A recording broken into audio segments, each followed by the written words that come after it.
Hey there, I'm Michael, and this is my short review of Inish by Matagot. So, what do I think of it? Well, let's start with what it is. It's guys on a map. It is area control. It's all about trying to control the different areas, and the way you're going to do this is by drafting action cards. Your actions are then going to allow you to manipulate the board, either putting out new bits of map, putting more men on the board, moving your men around in order to have fights. That is the game. However, this game does a lot of things that are original and interesting. Firstly, it has free win conditions, which is very unusual, because the way it works is it isn't a case of one or the other will end the game.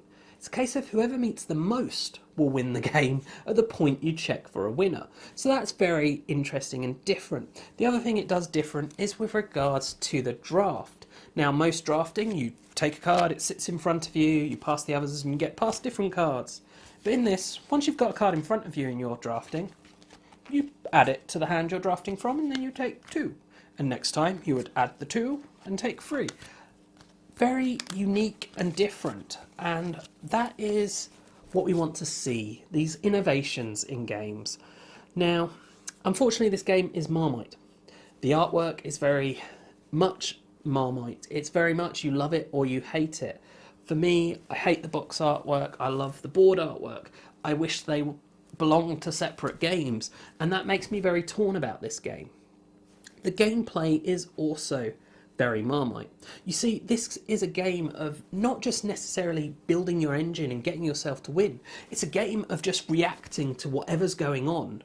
Each round, you're just reacting. It's all about reaction and not about building up your plans, building up your economy towards winning, getting yourself going, right, well, if I do this, and then I'll be in a position to do this. You're doing that in very small bursts each round, and that's it, which will put a lot of people off. Another thing that will put a lot of people off is that this game is quite mean, because you have to take one of these pretender tokens and announce that you're able to win. And once you've done this, everyone then pounces on you and tries to stop you winning. So the game becomes very much about trying to stop people winning, either by meeting an equal number of win conditions or by making it so that they no longer meet win conditions. So that can put a lot of people off.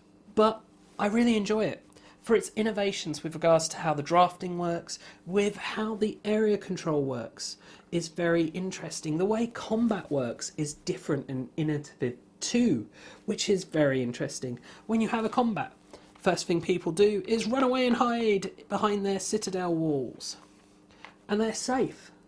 So combat isn't necessarily going to enable you to kick people out, but it might get you control of an area.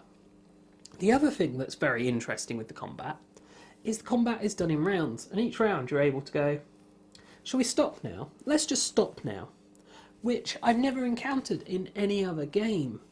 So that is an interesting, almost negotiation aspect of this game, that you can try and talk people out of attacking you further, or talk them into kind of not attacking, and you can have mini alliances and stuff, but it doesn't really go on that much. So anyway, that's my thoughts on Inish, a fantastic addition to area control that is very innovative, very different, and will be disliked by a lot of people.